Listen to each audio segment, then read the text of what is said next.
that the United States is decimating the radical Iranian regime's military in a way the world has never seen before.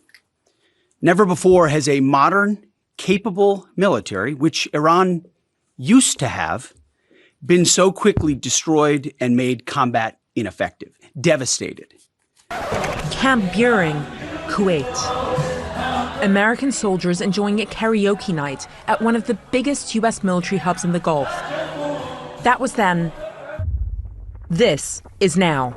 A once bustling American microcity in the desert, nearly empty and heavily damaged after a weeks-long barrage of Iranian missiles and drones. One of many U.S. military facilities in the oil-rich Arabian Peninsula, targeted by Iran even as the U.S. and Israel pummeled the Islamic Republic's large arsenal.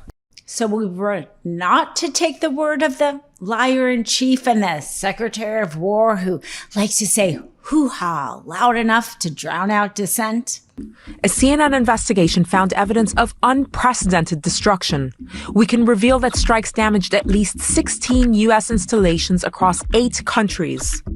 According to our analysis and sourcing, that's the majority of American military positions in the region, and some of them are virtually unusable now. The Washington Post just revealed an exceedingly disturbing report. For one, the Iranian airstrikes in the Middle East were much more damaging to our bases there. And two, that information was purposely withheld by the Trump regime.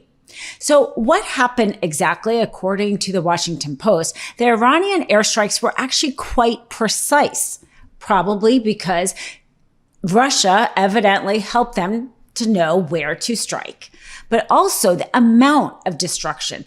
Evidently, they hit 228 pieces of infrastructure or equipment, far more than Trump and Hegseth, Rubio, all the lot let on. And the reason why we didn't know that, it wasn't because of bad reporting.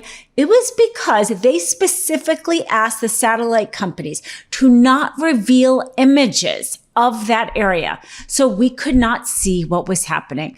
So the Washington Post revealed images that Iran released. Here we are in a situation where normally we're used to authoritarian countries like Russia trying to shape the narrative by what information they let the public have or what they don't have. We are used to here in a democracy having access to information. And then at the end of the day, people can have opinions on it.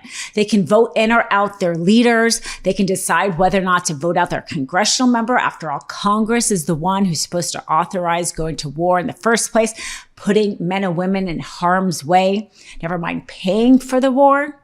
Never mind actually whether or not we want to kill civilians, as we did those 150 school children, which we should never stop talking about until they get justice.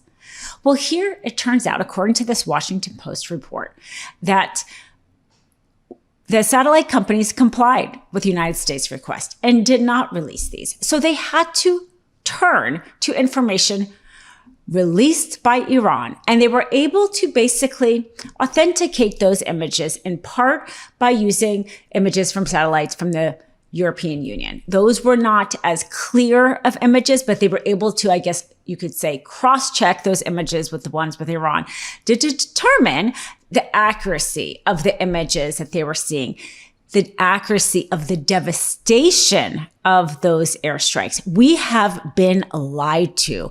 We have been lied to purposely by trying to say that we haven't been hit. And we have been lied to by the purposeful withholding of information. And that's not how a democracy functions. As Pete Hegseth says, and I'm paraphrasing here, that essentially the United States holds all the cards. Is that how you see it? Does Iran have no cards this morning?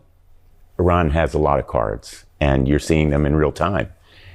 Americans are paying much higher prices for gasoline, but not just for fuel, also for food, everything from mattresses to medical devices, everything dependent on petrochemicals and plastics.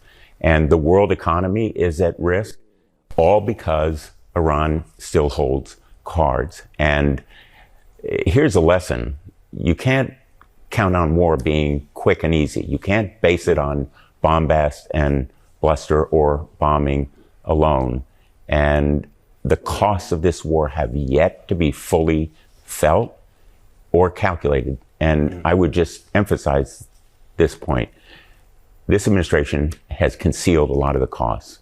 I've asked repeatedly in classified settings as well as in open hearings, most recently when Hegseth came before the Congress in a hearing last week. What are the costs of this war? And so far they've stonewalled and really stalled us and the American people. President Trump's approval rating is sinking as Americans express growing concern about the war in Iran.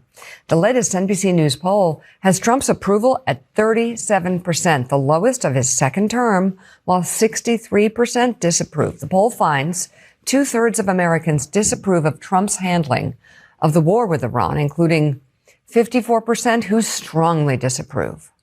This all comes as voters say the economy remains a top concern.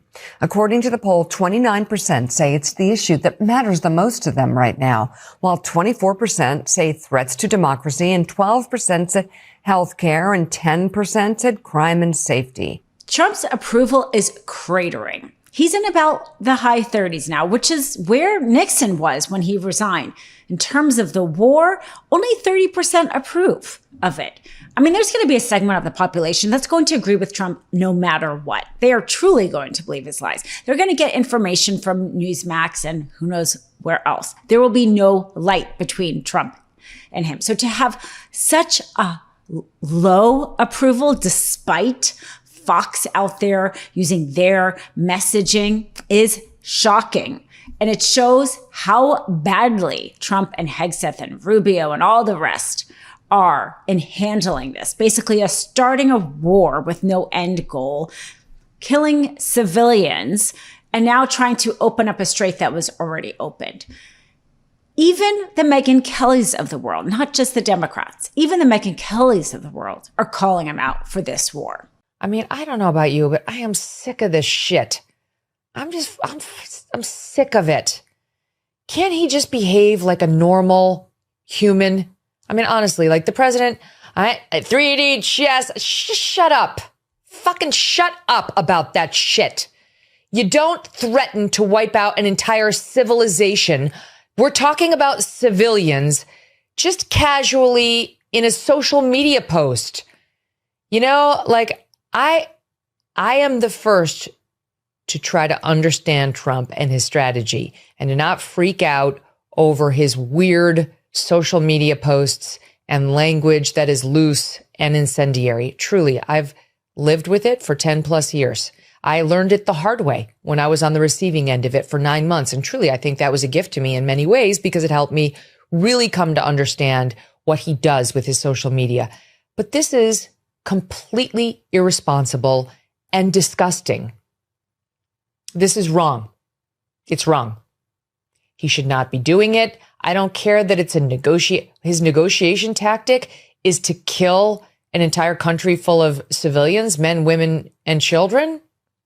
An American president so that the Strait of Hormuz will be opened. It's just wrong. It's not hard to say it. It's not hard to recognize it.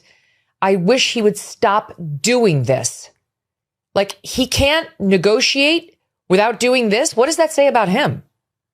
What does that say about the position that our country is in right now in these negotiations? He's got to say this.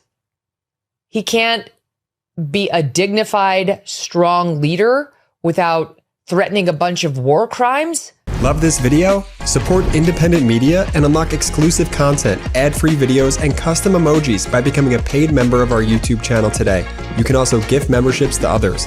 Let's keep growing together.